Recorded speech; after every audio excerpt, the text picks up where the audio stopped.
Kangaroo court आईन को हाथ को नेले लोके छेली चोर संदेह रे निस्तुक पिटिले जोता माल पिंधाई लंडा करी गाँ दांडरे चलाइले जार वीडियो सोशल मीडिया रे हेउछि भाइराल।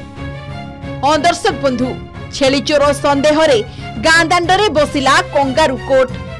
दुई जन युवकों को छेली चोर संदेह रे अटकाइबा सह लंडा करी बेकरे चप्पल माल पकाई गाँ दांडरे बुलाइबा भली अमानवीय घटना देखिबाकु मिलिछि। घटना घटिछि जगतसिंहपुर जिला बिरिडी थाना बारेडिया गाँ और कटक जिला गोविंदपुर थाना रोहम्ब ग्राम को संजोग करथुबा पोलो निकटरे। अभियोग मुताबक गत डिसेम्बर 27 तारिख दिन ओलटपुर थाना अंतर्गत सुंदर ग्रामर विक्रम भोई और दिनेश भोई सीमालदा गाँ को जाइथिले। सेठु फेरिबा समय रे बाटरे छेली चोरी करुथुबा किछि स्थानीय लोके कुआडे देखिबाकु पाइथिले। एहा देखिबा क्षणी छेली चोर कही चित्कार करिबाकु लागिले। फलरे रहम्ब बारेडिया बाऊ बाराई गाँर अनेक लोक एकत्रित होई ऑटो चालक विक्रम और तार सांग दिनेश को अटक रखी पचरा उचरा कले। एहा परे उभयंकर हाथ बांधी लंडा करिथिले। परे बेकरे चप्पल माल पकाई निस्तुक माड़ मारिथिले। कान धरी आंठेइथिले दुई युवकों को।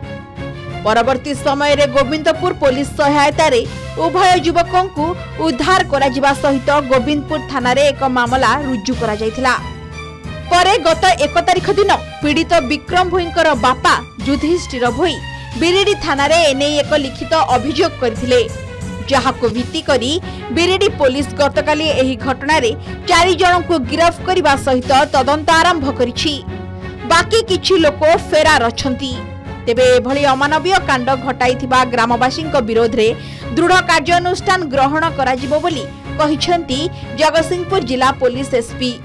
नहीं दुई जन पिला गोविंदपुर कटक सेठू दुईटा छेली चोरी करी गोटे टेम्पू रे पळौथिले।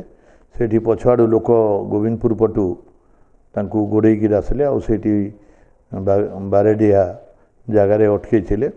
आई बारेडियार किसी लोक आ गोविंदपुर जड़े अधे से मैंने मिसिक चोर से चोर बोलिक से पिला छेली चोरौले कहीकि से सेठी आंठई लंडा कर चप्पल माड़ पिंधे आ पछरे पुणी गोविंदपुर थाना वाला सेठी आसिक नहीं जाइए। सेटा पछरे वीडियो भाइराल होबारु बारेडिया एमती होली जना पड़ी। 1 तारिख रे से जने पिलार बापा आसिक आम एससी कम्युनिटी लोक आम पुआ मान को एमती करी लंडा कर एमती चप्पल माड़ पिंधे बोलिक रिपोर्ट करते बिरिडी थाना रे। केस नंबर 1 होता आ तार तदंत आमर एडीपीओ रश्मि रंजन साहू से करुचंती। से घटना रे आमर व्यापक स्टेप्स नियाही विभिन्न जगार एक्यूट मान को धरा ही आईआईसी बिरिडी और टीम धरी 4 जन को अरेस्ट कर फॉरवर्ड कराई से माने जेल कस्टडी रे अछंती।